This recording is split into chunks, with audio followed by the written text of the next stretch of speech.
OJK segera blokir pinjol-pinjol legal ini. Kenapa begitu? Karena gini loh, buat teman-teman semuanya, terutama Anda yang sudah bisa bergabung di YouTube Solusi Hutang MB atau baru bergabung di YouTube Solusi Hutang MB, pertama saya ucapkan selamat datang dulu. Kenapa saya sampaikan seperti ini? OJK wajib memblokir pinjol-pinjol legal ini karena rasa saya sampai detik ini permasalahan yang paling marak terjadi, yang paling banyak terjadi itu dilandasi oleh pinjol legal sendiri. Ya, bukan dari pinjol ilegal lagi. Kalau OJK berdalih saat ini itu dilakukan oleh pinjol ilegal, OJK salah besar. Pinjol ilegal hampir semua masyarakat sudah tahu dan sudah paham bagaimana cara pinjol ilegal itu. Dan masyarakat juga sudah paham bahwasannya pinjol ilegal atas alasan apapun tidak perlu dibayar lagi. Itu sudah banyak yang mengumumkan. Literasinya sudah sampai ke masyarakat. Yang jadi permasalahan hari ini adalah pinjol legal resmi yang ada di OJK. Terutama yang tidak ada di dalam daftar P2P lending. Seperti Akulaku, Kredivo, Shopee, dan lain sebagainya. Ini adalah patokan besar dari pinjol P2P lainnya untuk mereka pedoman nih. Kalau dari pinjol-pinjol ini seperti Shopee yang saat ini begitu marak soal pinjam dan pay letternya, tapi malah menggunakan cara-cara penagihan yang terkadang di luar logika juga, ya, yang mana selalu mengutamakan ancaman-ancaman verbal, ini kan sebenarnya sudah tidak layak lagi gitu loh. Dan OJK harus melakukan revisi lebih dalam lagi atau memeriksa pinjol-pinjol ini dan menghentikan dulu soal pay letter dan P2P mereka. Ya, mungkin kalau OJK hari ini beranggapan itu tidak ada laporan, tidak masuk laporan sama sekali sama kami gitu. Ya pastinya karena masyarakat sudah ogah melapor pada OJK. Karena selama ini laporan mereka tidak ditanggapi. Tapi kalau OJK tidak melakukan revisi atau OJK misalnya kalau memblokir, itu harapan yang sangat sia-sia banget ya. Kalau OJK harus memblokir gitu loh ya. Kecuali memang ada masalah-masalah yang menurut OJK nanti yang dia temukan, seperti kasus contoh dari pay letter Akulaku yang sempat dihentikan oleh OJK waktu itu karena ada beberapa masalah juga. Itu masalahnya yang cukup dari OJK aja. Tapi kalau masalah yang dari masyarakat ini gimana? Terutama bagi mereka yang sudah mengalami langsung ketika mereka meminjam di Shopee misalnya gitu, meminjam di Akulaku, meminjam di Kredivo atau dan lain sebagainya. Tapi ketika mereka mengeluh sama OJK, membuat laporan sama OJK, kemana laporan mereka itu OJK arahkan? OJK mengarahkan ke AFPI atau mengarahkan ke pihak dari pinjol ini langsung. Itu tidak akan menemukan titik temu. Ya, makanya saya berharap kalau memang OJK tidak mau memblokir ya pinjol-pinjol ini, paling tidak OJK melakukan pemeriksaan yang lebih dalam lagi untuk 3 pinjol besar ini.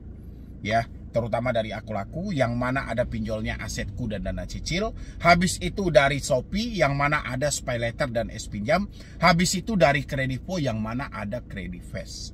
Ini perlu lebih dalam lagi OJK melakukan peninjauan. Karena hampir setengah dari orang yang galbay di pinjol hari ini itu mengalami telat bayar langsung di Shopee, Akulaku, dan Kredivo. Tapi yang menjadi permasalahan adalah ketika mereka dihadapkan dengan penagihan. Bukan soal pinjam-meminjam itu, tapi ketika mereka dihadapkan dengan penagihan yang sangat luar biasa. Terutama yang paling gencar hari ini apa? Shopee. Mungkin dari teman-teman semuanya yang baru menonton saya, siapa yang hari ini mengalami telat bayar di Shopee dan apa yang mereka lakukan dari Shopee, terutama pay letter dan pinjam itu. Boleh Anda isi di dalam kolom komentar. Ya. Dan lagian aturan OJK itu sudah jelas itu. Ada 7 poin yang tidak boleh dilakukan oleh debt collector. Ya. Salah satu dari poin itu melakukan penagihan yang sifatnya mengganggu. Melakukan penagihan secara terus-menerus itu juga tidak diperbolehkan. Hari ini mana yang Anda dapatkan? Atau mereka sengaja melakukan penagihan dengan mempermalukan?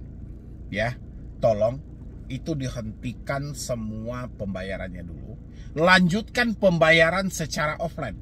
Karena makin banyak berkeliaran surat-surat tugas yang mana selalu dikirimkan oleh Shopee, Kalau nggak dari Aku Laku. Nanti saya coba munculkan di sini. Kalau masih ketemu nanti saya coba munculkan buat teman-teman semuanya. Dan ini juga bisa menjadi patokan oleh OJK untuk mengambil satu tindakan. Tindakan apa yang semestinya dilakukan OJK untuk kedepannya untuk mengantisipasi hal ini. Tapi kalau OJK tidak melakukan tindakan untuk kedepannya untuk di 3 pinjol ini, kemungkinan saya rasa masyarakatlah yang akan melakukan tindakan, terutama mereka yang sudah mengalami langsung seperti apa persi penagihan yang selalu mereka dapatkan ketika mereka telat bayar, bahkan belum sempat telat bayar 1 hari atau 2 hari menjelang jatuh tempo.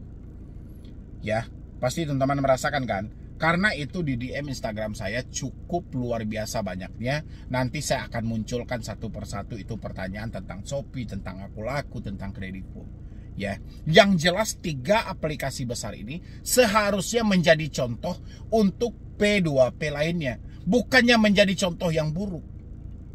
Ya, harusnya menjadi contoh supaya P2P lainnya itu mengikuti. Sementara yang besar aja tidak pernah melakukan pengancaman dan intimidasi, harusnya yang kecil-kecil juga tidak mau melakukan hal itu. Tapi kalau yang besarnya sudah melakukan hal itu, ya kenapa yang kecil tidak gitu loh. Yang besar saja tidak tersentuh selama OJK, apalagi yang kecil juga tidak akan kelihatan ya. Makanya saya pengen itu harus ada tindakan nyata dari OJK. Mana tahu menjelang akhir Mei ini OJK sepakat semuanya, mengingat ya, OJK kemarin juga sempat mengumumkan bahwa tingginya minat masyarakat Indonesia tentang paylater, bahkan pinjaman paylaternya tembus mencapai 6,13 triliun ya. Tapi kalau masalah dari paylater ini atau dari P2P tidak terbenahi oleh OJK, tidak terselesaikan oleh OJK, rasa saya ada masalah dalam hal ini.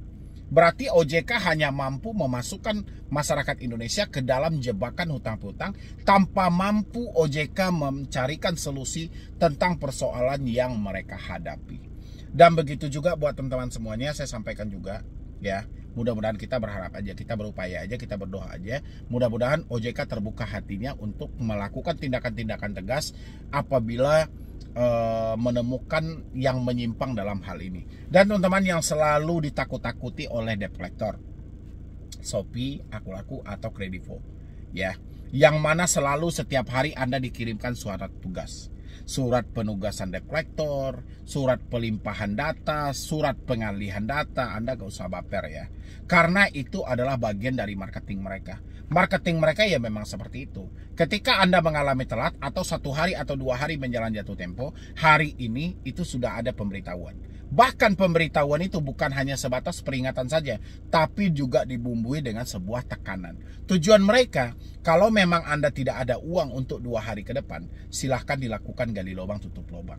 Ya, jadi jangan sampai Anda masuk dalam permainan ini, Anda berhasil ditekan dengan ucapan-ucapan dari debt collector yang mana selalu menyampaikan penugasan debt collector ke lapangan dan segala macam. Anda nggak usah baper ya dengan hal itu. Justru sebenarnya lebih bagus kita berkomunikasi langsung dengan debt collector yang mau datang ke rumah. Ya, karena lebih enak seperti itu daripada kita berkomunikasi dengan debt collector via WhatsApp. Kita ketakutan sementara kita tidak tahu ini debt collectornya ada di mana, mereka dari daerah mana, ada di daerah mana, kita entah di mana, dia entah di mana, tapi kita malah dihantui dengan ketakutan. Bahkan sampai kita kecemasan gara-gara caci maki dan ancaman mereka. Ya, lebih baik kita berhadapan langsung dengan debt collectornya. Kalau memang mereka mau mencaci maki, memang mau melakukan pengancaman, ayo secara langsung. Ya. Jadi jangan ada lagi yang bertanya, bang, ini saya dikirimin surat oleh Shopee misalnya gitu. Benar nggak sih ada debt collector lapangannya dan segala macam? Bang, ini saya dikirimin oleh Aku Laku. Katanya debt collectornya ini nama-nama debt collector yang akan turun ke lapangan. Benar nggak sih, bang? Kalau misalnya saya nggak bayar gimana sih, bang? Ya, jadi teman-teman nggak usah baper dengan hal itu. Hari ini yang jelas, bagaimana caranya Anda bisa bertahan hidup. Ya, dapat makan 2 kali sehari itu sudah syukur. Jadi kalau Anda yang benar-benar sudah tidak mampu lagi, please jangan sampai karena ketakutan Anda ini malah terjadi hutang-hutang yang lebih besar. Malah Anda menyibukkan diri dengan gali lubang tutup lubang. Ini tolong ya buat teman-teman semuanya. Jadi kalau bisa ruangan pengaduan OJK itu kalian banjiri itu dengan pelaporan semuanya 157 itu. Anda kirimin semuanya screenshot itu, bukti-bukti dari chat-chat WhatsApp yang dikirimkan oleh pinjol-pinjol besar itu. Anda kirimkan ke OJK semuanya ya, biar rame. Tapi jangan lupa disimpan bukti pelaporan Anda ya, dan sisanya Anda bisa hentikan pembayaran secara online dulu, Anda bisa lanjutkan pembayaran secara offline. Biar debt collector-nya jerah gitu loh. Jangan dia hanya melakukan pengancaman. Ingat, kami akan berkunjung ke rumah, kami akan datang ke rumah. Ini surat penugasan dan segala macam. Anda nggak usah takut. Sampaikan sama mereka, saya berada di alamat saya sekarang, silahkan Anda kunjungi sesuai dengan alamat yang ada di aplikasi Anda. Jadi nggak usah baper ya, nggak usah baper. Tapi kalau teman-teman masih merasa takut dengan kunjungan debt collector, berarti masih ada yang salah. Cuman satu aja permasalahannya, coba jujur dulu dan terbuka dulu ya. Setelah itu baru kita bisa melawan semua ketakutan ini, dan kita melawan semua kekejaman-kekejaman yang dilakukan oleh pinjaman online. Walaupun hari ini kita belum tahu atau belum melihat secara fakta dan nyata apa sih tindakan yang dilakukan oleh OJK. Ya, mungkin dari saya cuma itu aja. Mudah-mudahan ini bisa sampai kepada otoritas jasa keuangan dan OJK pun melakukan sesuai dengan keinginan kita. Kalau bisa OJK merevisi lagi pinjol-pinjol besar ini, terutama dari penagihan mereka. Karena soal penagihan yang sangat luar biasa. Kalau penerapan bunga, kalau penerapan denda, rasa saya itu ya oke-oke aja sih. Tapi kalau dengan cara penagihan yang mengintimidasi, malah mematahkan semangat orang-orang untuk berusaha dan bekerja. Ya, kalau setiap hari kita ditakut-takui, kerjaan apa lagi? Ya, kalau setiap hari kita ditakut-takuti, kita menerima ancaman, kita menerima intimidasi, kita menerima chat-chat yang seperti ini, kira-kira pekerjaan apa yang bisa kita lakukan? Dan uang dari mana yang bisa terkumpul kalau kita dalam keadaan panik dan stres seperti itu? Ya, cuman itu permasalahannya. Permasalahan yang paling terbesar dari pinjaman online adalah penagihan yang tidak beretika dan tidak manusiawi. Ya, mungkin dari saya cuma itu aja. Mudah-mudahan ini bisa membantu buat teman-teman semuanya. Nantikan video yang sore nanti, saya akan bahas yang lebih tegas lagi apa yang harus teman-teman hentikan. Ya, jadi sekian dulu dari saya, Medi Bruni. Wassalam.